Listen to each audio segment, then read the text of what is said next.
Okay, so character types, archetypes. Let's go with character types. Writing. There. Let's go with this one. So Vivien again.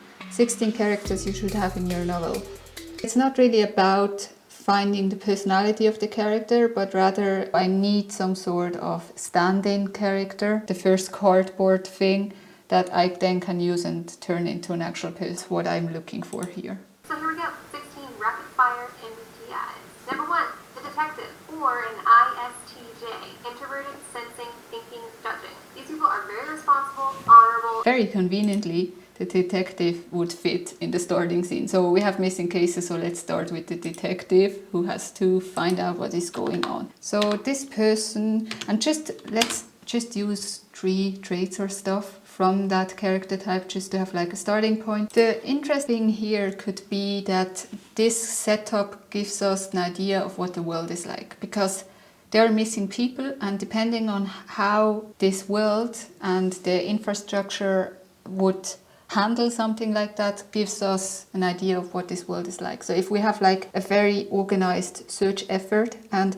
very dedicated people looking for those missing people, that gives us an idea of what value this society places on a single person. I don't yet know if I want the world to be neglectful or be very conscientious. That depends very much on what makes the best engagement factor in terms of, if you have like a world that is very conscientious and then it turns to this world where everybody for themselves, that's a very strong contrast and very strong change. But as an opening scene, it might be more gripping to have a world where they don't really care and you have like this chaos, a lot of loved ones basically flocking to the police station to get information. They don't get anything, maybe even camp out, in the waiting areas. But like I said, that's like a problem for future me, my favorite problems. So actually my favorite problems are the ones that solve themselves. ISFJ, introverted, sensing, feeling, judging. These people are reliable, loyal, and humble. ISFJs will always come to the aid of a friend, and they find it really easy to sympathize with others. Who would be a guardian? What kind of job type is a guardian? There's this personality test, which is basically exactly what she's talking about here, right? It's this whole 16 personalities thing. And if you don't already know it, it's basically you can do it online. They have like the best graphics. It's a very cute site.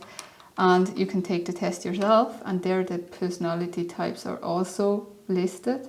And if I remember correctly, they have actual examples. So what you could have, maybe that could be interesting to have like a defender character be a parent in this situation. So we have the detective who is very much trying to find the missing people, and then we could move on to the viewpoint of, let's say, a parent who went along and who now comes across those creatures as well. INFJ, introverted, intuitive, feeling, and judging. These people are rescuers, inspirational leaders, and perfectionists. INFJs are very goal-oriented, and they always have a cause or a movement that's focusing on. Perfect, because we need someone who advocates for the creatures and who wants to protect them. It would make sense to put the advocate to part where they haven't attacked, so just before they attack, kind of like really focus on this, trying to help those creatures.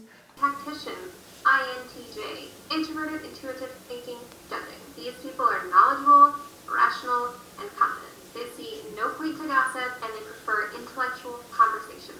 So this person could be at several parts in the story. It could be an interesting character to have sent into the other world, someone who makes rational decisions and is very focused on the outcome.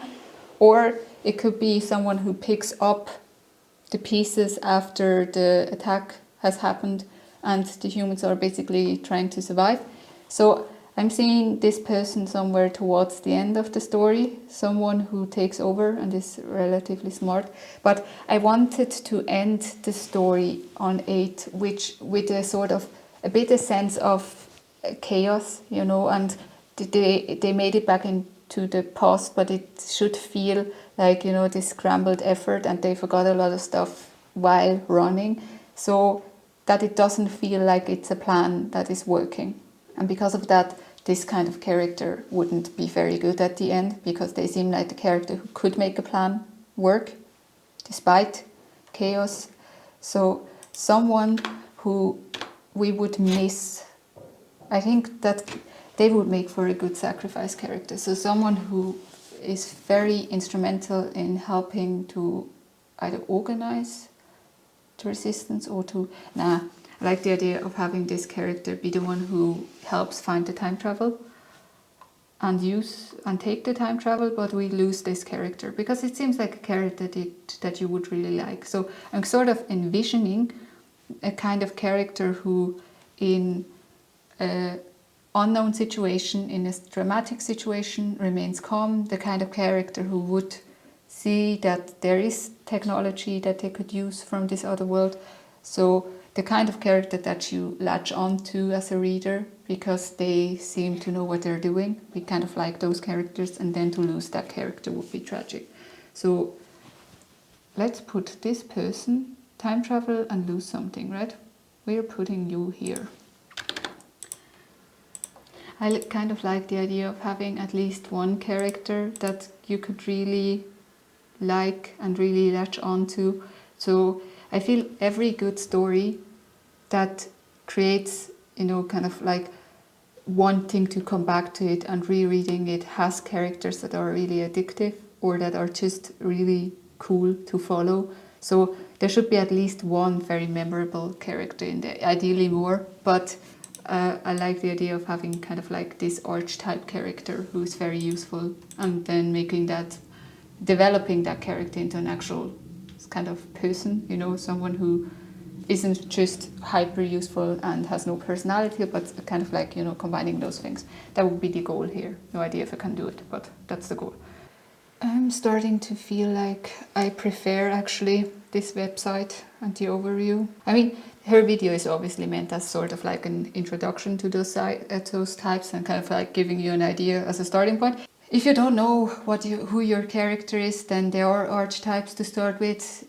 These 16 character types, that's really just based on this personality test, which is really personality tests when it comes to real life applications are really just kind of indicators, right? It's never encompassing everything there is to a person. That's not possible. So don't get over focused on those personality tests in real life because they are not completely encompassing who you are as a person, and often they're very much like, trying to tell you the things that you would want to hear. So for example, I really like this site. I really like the test, but I also really like the format of it. But let's be honest, it's very much formulated in a way that's very flattering and kind of like it's about your own ego and reading who you are. Where you can get lost in that when it comes to yourself, I feel you can also get lost in that when it comes to your characters, kind of like over polishing your characters and their traits and kind of like focusing more on the definition of who your characters are rather than just letting them take action in the story and leaving it to the reader to figure out who the characters are.